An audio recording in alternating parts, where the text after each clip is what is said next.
Salam pemirsa, 21 Maret 2025, dalam eskalasi konflik yang semakin memanas, Israel kembali melancarkan serangan udara yang intensif terhadap wilayah Gaza. Operasi militer ini tidak hanya menghentikan upaya gencatan senjata dengan Hamas, tetapi juga mempercepat serangan terhadap infrastruktur terowongan bawah tanah yang digunakan oleh kelompok bersenjata tersebut. Menurut laporan, intensitas serangan mencapai 45 hingga 50 kali setiap harinya di wilayah tengah dan selatan Gaza. Peningkatan serangan dan dampaknya. Pada tanggal 20 Maret 2025, situasi semakin memanas ketika seorang juru bicara organisasi Jihad Islam Palestina di Gaza, Hamza, dilaporkan tewas akibat salah satu serangan udara Israel. Organisasi ini dikenal sebagai kelompok bersenjata terbesar kedua di Gaza setelah Hamas. Kematian Hamza menambah daftar korban dalam konflik yang sudah lama berkecamuk, serta mengindikasikan bahwa serangan Israel tidak hanya terfokus pada satu kelompok saja. Operasi darat dan strategi militer Israel. Tidak hanya melakukan serangan udara, militer Israel juga telah mengaktifkan operasi darat secara terfokus di wilayah tengah dan selatan Gaza sejak tanggal 19 Maret 2025. Langkah ini menunjukkan bahwa konflik antara Israel dan Hamas telah kembali menyala secara resmi. Menurut pejabat militer Israel, operasi darat merupakan bagian dari strategi untuk menghindari kelemahan yang pernah terjadi dalam upaya pertukaran gencatan senjata demi tebusan sandera. Israel tampaknya telah belajar dari pengalaman pahit tersebut dan kini tidak memberikan ruang bagi Hamas untuk memanfaatkan situasi.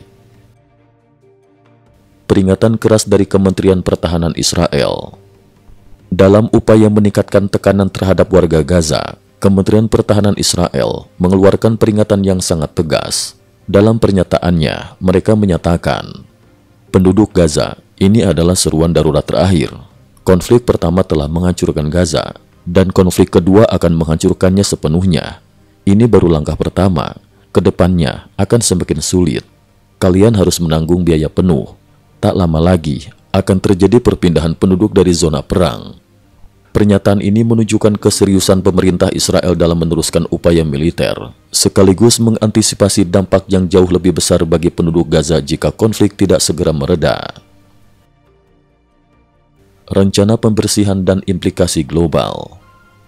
Lebih lanjut, muncul informasi mengenai sebuah rencana yang melibatkan undangan dari Presiden Amerika Serikat untuk membawa tim ke wilayah tersebut dengan tujuan merobek Hamas, serta membuka lebih banyak pilihan, termasuk pembebasan sandera di seluruh dunia. Rencana ini juga mencakup pemeriksaan identitas yang ketat untuk memastikan tidak adanya keterkaitan dengan Hamas atau organisasi teroris lainnya. Mereka yang gagal memenuhi persyaratan akan dianggap sebagai teroris dan tidak akan mendapatkan akses ke zona kemanusiaan.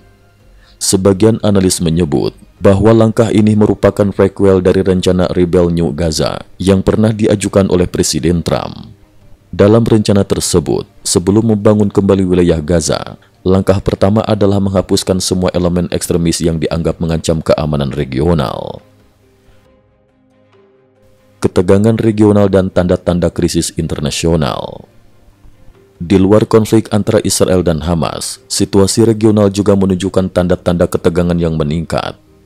Dalam beberapa hari terakhir, muncul pertanyaan terkait serangan militer Amerika terhadap kelompok Houthi. Meskipun Houthi bukanlah fokus utama, dukungan dari Iran dan aktor-aktor tersembunyi lainnya menambah kompleksitas konflik ini. Sebagai respon atas situasi yang semakin tidak menentu, Presiden Prancis Emmanuel Macron secara mendadak mengimbau seluruh warga negara Prancis yang berada di Iran untuk segera meninggalkan negara tersebut. Pandangan ke depan, apakah ini awal dari eskalasi yang lebih luas? Dalam konteks keseluruhan, langkah evakuasi warga negara sebelum pecahnya perang antar negara menjadi sinyal adanya ancaman yang sangat mendesak. Jika seorang presiden memerintahkan evakuasi mendadak, hal itu menunjukkan bahwa terdapat bahaya yang belum diketahui secara luas oleh publik. Spekulasi pun muncul. Apakah langkah-langkah ini merupakan pertanda bahwa Amerika Serikat di bawah pimpinan Presiden Trump akan segera melancarkan serangan terhadap Iran? Pernyataan Trump beberapa waktu lalu yang menuding Iran sebagai penyokong utama peralatan dan pasokan militer kepada kelompok Houthi semakin memicu ketegangan. Menurut Trump, meskipun dukungan tersebut telah dikurangi, pasokan masih terus mengalir. Dia menegaskan bahwa Iran harus segera menghentikan pengiriman bantuan tersebut agar Houthi dapat menghadapi konsekuensi dari konflik secara mandiri. Kesimpulan, konflik di Gaza dan ketegangan regional yang melibatkan kekuatan besar seperti Israel, Hamas, dan Iran menunjukkan bahwa kita sedang berada di ambang eskalasi militer yang lebih luas. Dengan serangan udara dan darat yang intensif, serta pernyataan peringatan yang menggugah dari pihak Israel, situasi di kawasan tersebut semakin memanas. Sementara itu, langkah-langkah evakuasi dan pernyataan dari pemimpin dunia seperti Presiden Macron mengindikasikan bahwa ancaman krisis tidak hanya terbatas pada kawasan Timur Tengah, tetapi juga berpotensi menimbulkan dampak global. Masyarakat internasional kini dituntut untuk menyimak dengan seksama perkembangan ini, sambil terus mencari jalan menuju resolusi yang dapat meredakan ketegangan dan mencegah bencana kemanusiaan yang lebih parah. Cukup sekian dulu, terima kasih atas perhatiannya. IT News juga memiliki channel di platform kancing.com. Mohon kunjungan dan bantu subscribe agar bisa mengikuti perkembangan dunia tanpa batas. Terima kasih. Link kancing ada di dalam description.